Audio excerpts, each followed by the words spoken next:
Le rendez-vous sport des clubs gardois sur Radio RG30 avec Dorian du Total Sport. C'est Actu Sport.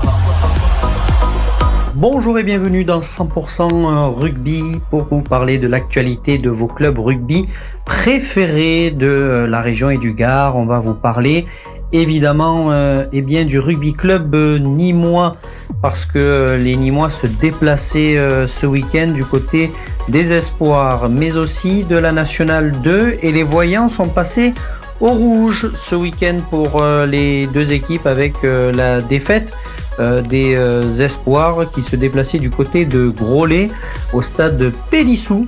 Malheureusement, donc, les Espoirs se sont inclinés pour la première fois dans ce championnat après avoir enchaîné bon nombre de victoires. Le déplacement de la Nationale 2, c'était du côté de Valence d'Agen pour l'équipe et les protégés de Guillaume Aguilar et du président aussi. Donc on va vous parler Steve Caligaro et on va vous parler des résultats avec cette défaite 29-12 qui est extrêmement lourde au vu de la physionomie du match.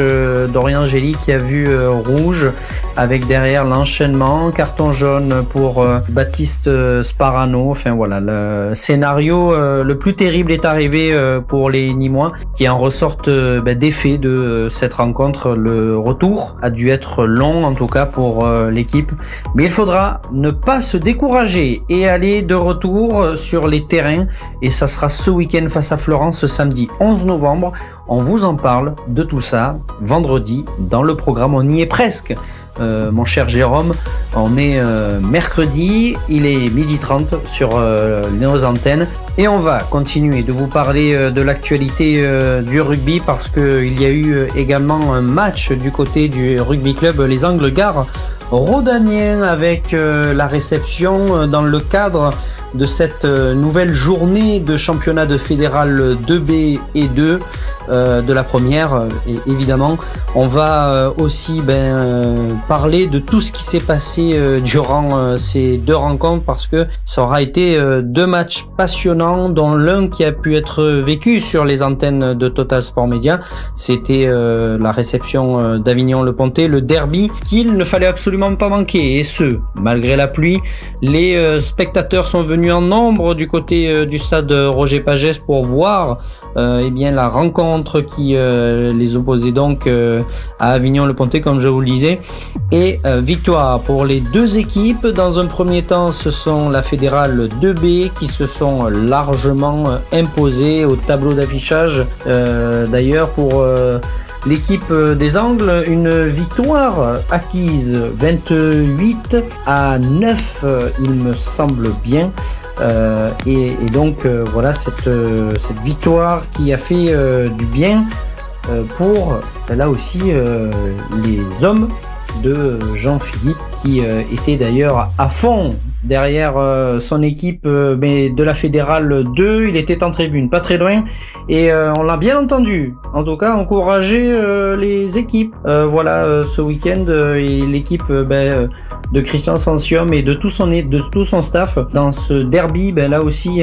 du championnat de fédéral 2, beau derby qui a eu lieu là aussi un derby où tout le monde a retenu son souffle jusqu'au bout et ça c'est ce qu'on adore aussi parfois dans ce sport. Alors évidemment on le dit parce que ça s'est vécu et que ça s'est passé et que ce sont les Anglois qui l'ont emporté 18-9 avec un point de bonus offensif acquis précédemment par l'abbé. Mais voilà, en tout cas, c'était les Voyants plus qu'au vert ce week-end du côté des Angles.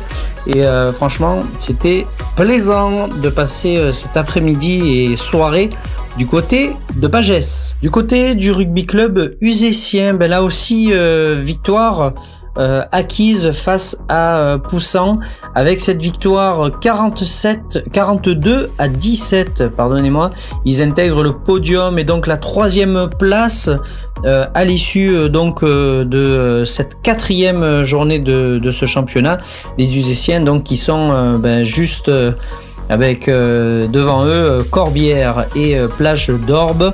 Donc voilà, et ça se tient à véritablement pas grand chose. Et on espère que les Uzessiens se maintiendront dans ce haut de tableau, bien évidemment. Passez une excellente journée sur les antennes de Radio RG30. Mon cher Jérôme, c'est à toi pour la suite.